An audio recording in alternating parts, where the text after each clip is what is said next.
61 பேர் பலியான மௌலிவாக்கம் அடுக்குமாடி கட்டிட விபத்து குறித்து சிபிஐ விசாரணை நடத்த கோரி சென்னையில் ஆளுநர் மாளிகை நோக்கி இன்று காலை திமுகவினர் பேரணி நடத்த உள்ளனர். இதுகுறித்து கூடுதல் தகவல்களை தருகிறார் எமது செய்தியாளர் ராம்குமார். திமுக பேரணி எங்கு தொடங்கி எங்கு முடிவடைந்து இதுல யாரெல்லாம் பங்கேற்கிறாங்க? திமுக மீண்டும் ஒரு பிரச்சனையை கையில் எடுத்திருக்கிறது.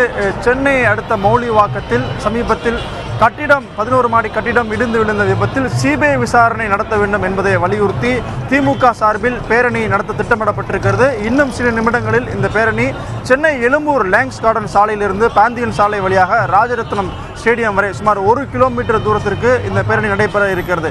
இந்த பேரணியில் திமுகவின் சென்னை மாவட்ட தொண்டர்களும் அதே போன்று காஞ்சிபுரம் மாவட்ட திமுகவினரும் இந்த பேரணியில் கலந்து கொள்ள இருக்கிறார்கள். முன்னதாக இந்த சம்பவம் நடந்த பிறகு திமுக இந்த சம்பவத்தில் சிபிஐ விசாரணை நடத்தப்பட வேண்டும் என்று தொடர்ந்து வலியுறுத்தி வந்தது. ஆனால் தமிழக அரசு இது தொடர்பாக ஒரு ஓய்வு பெற்ற நீதிபதி தலைமையில் ஒரு விசாரணை கமிஷன் அமைத்தது. ஆனால் இந்த ஒரு நபர் விசாரணை கமிஷன் மூலமாக எந்த உண்மையும் வெளியே வராது. அதனால் சிபிஐ விசாரணை நடத்தப்பட வேண்டும் என்பதில் திமுக தொடர்ந்து வலியுறுத்தி வருகிறது.